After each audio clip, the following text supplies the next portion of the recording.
back to the Brazilian BA guest. I have the honor to receive again a very good business analyst, someone who is delivering a lot of knowledge in this community. That's Debra Paul. Hello, Debra. Thank you for coming again. Hi.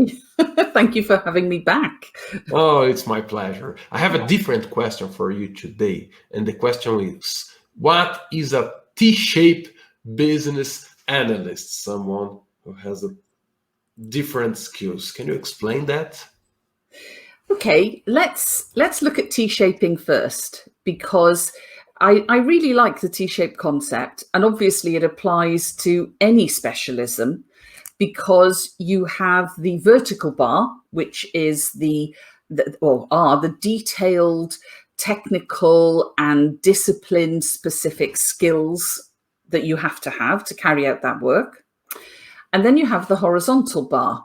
And the horizontal bar is often one where there's a bit of debate.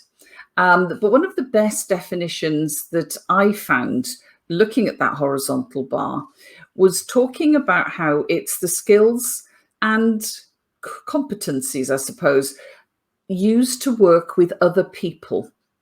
So it's the sort of collaborative area, if you like, where a discipline intersects with other disciplines and other specialists in their area. So that's the essence of the T-shape.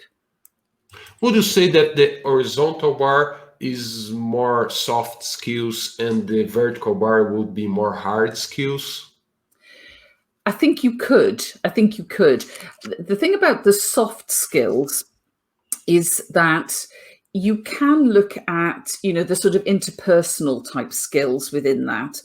I also quite like to put business skills in that bar as well, because I believe that no matter where you work and whatever your role is in an organization, because today's world, it's global competition, there is so much going on, there are so many organizations trying to succeed.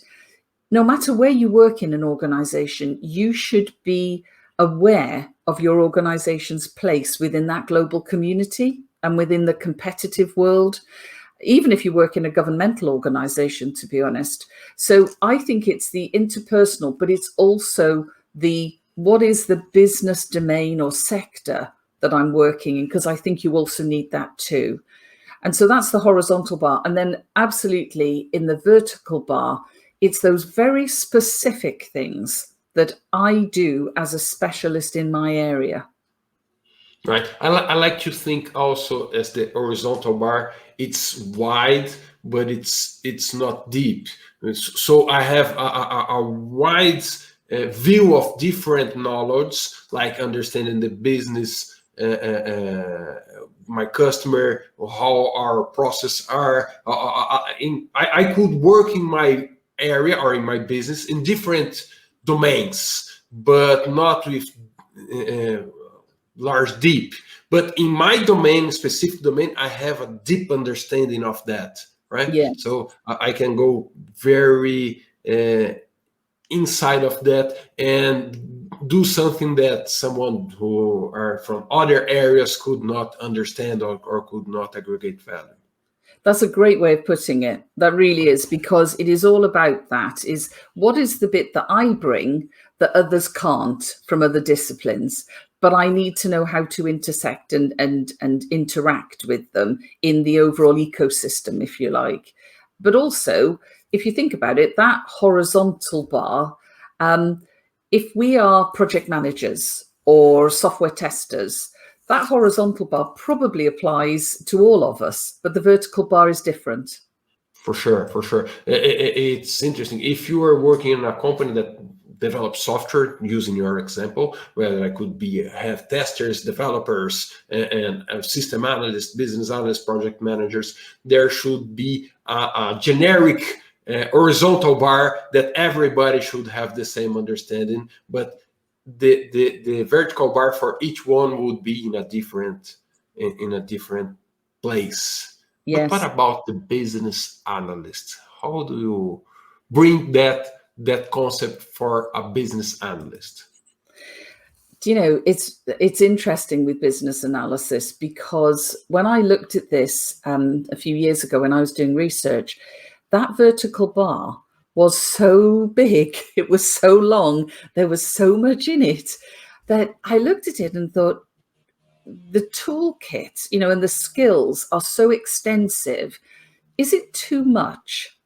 And one of the things that I thought about was, if we, as you and I discussed previously, if we looked at the service view, you might actually look at doing a T-shape for each service, because it is clearer.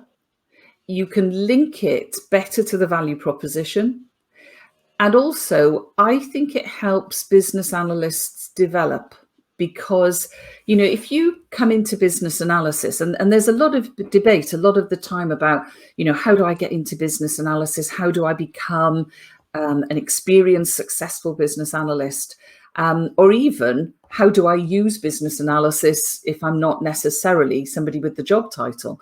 And if you think of all those things, if you then present this huge list of techniques and skills, then actually that's a bit off-putting.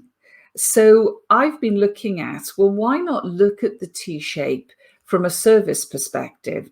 So if we're working in a service, say for business process improvement, just say, then actually we can focus in on that vertical bar, the tools and techniques that really are necessary in that area. And that gives us a very specific area of development and allows us to be an absolute specialist in doing that. As we then progress our career, say we move more into the feasibility study area, say, for example, or business case development, you've got some quite different skills in there. You know, some overlap, but there are some quite different. But if you look at the T-shape then for that service, I think it just gives you a better aim, a clearer target, if you like, rather than business analysis is all this huge toolkit and you must know all of them. It allows you to gain the skills more incrementally. Does that make sense? Sorry, that makes a lot of sense. And I see people when they're studying for certificate in business analysis, like the CBAP exam, they have to study this book. It's right here. Let me take this BA book guide, and it have 500 pages and 50 techniques, and it's huge. And when you say, oh, if you are looking at as the horizontal bar, it's a very gross horizontal bar, like because business analysis, if you look at it generically, oh, it's not the horizontal bar, it's the vertical bar, but it's still very robust for a vertical bar. So it's too much, and it's hard to get profound, to get deeply in every of these techniques in each concept that we have here. So it's easier if you define as a service, as you're proposing, a specific service. You can go deeper into that and study more focused on the value proposition of your service. Yes. I like it. Yeah, I really think it will help business analysts not to feel overwhelmed by it, you know. And also, of course, what it means is that if you're working within a particular context where certain techniques are required, so say, for example, within the organization, UML is a standard, or BPMN or something like that, you can then say, well, I need those elements that align with this service in my T-shape, because that's the service that I'm offering within this organizational context. And I can really, really understand them. So say I need to understand class modeling, data modeling, yeah. I can actually understand that I need to, you know, if I'm going to be a professional, I need to be really, really good at that. I need to understand it in depth. Whereas if we're looking at a T-shape for the whole of business analysis, it's just too much. So I think it allows us to really specialize. It gives us a development pathway. And also it allows us to adapt to context. So, and that I think is really important. I see too many T-shapes that are so huge that I don't understand how they can possibly be used in practice. You know, if you think back to, we were talking about the book that Christina and I wrote. If you think back to that book, it's about developing. It's not about having a target that's just too much for anybody. And I know you have mentioned this book in the last time we spoke, and I know you also have other books about business analysis, and some of them are in the 4th edition, if I'm Yes. not. Yeah. Yes, and could you tell us a little bit more about this book? Yes. Yeah. Well, it's interesting because back in 2005, I think it was, I was asked if I would put together a book on business analysis because there wasn't one. And the 2005, I believe it's before the first edition of the BA book guide, right? If I'm not wrong, it was in 2006, the first edition, right? It was, yes, it was before that. It was very early, and it was because I'd been working in this area, and we working with the BCS, which is the UK Chartered Institute for IT. They had certifications in business analysis, but there were no standards. It's funny to think about it now, but then there were just no standards, and everybody was sort of making up their own way in a way. So I was asked if I would, put a book together and worked with some contributors to do that.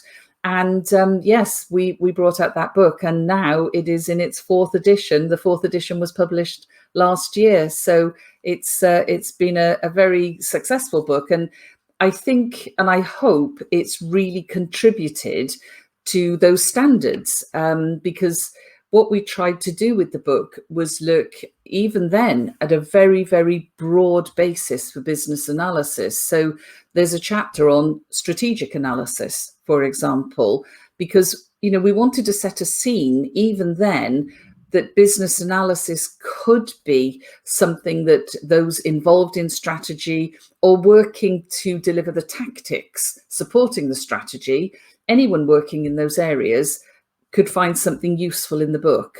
But it goes right the way through. It looks at situation investigation and problem investigation and root cause analysis, through to process improvement, requirements, and even into delivery and change. So it covers the whole landscape. And those are a lot of services that you mentioned there, right? Absolutely. Very good. Debra, if people want to find you or to chat with you, how can they find you? Well, I'm on LinkedIn, and I do reply if people message me on LinkedIn, and it's quite interesting. People do, and then we often have some really good conversations, and it sometimes comes into an interesting conversation like this one. But yes, LinkedIn is probably the easiest place, or obviously my company, which is assistkd.com. So and anything there will also get through to me too. And I will leave the links here below this video if someone just wants to click it. Debra, Okay, thank you great. very much for your contribution again. And I hope to see you in a lot of more opportunities. Yes, I hope to talk to you again, because that was really, really fun. Yes, thank you and bye-bye. Bye.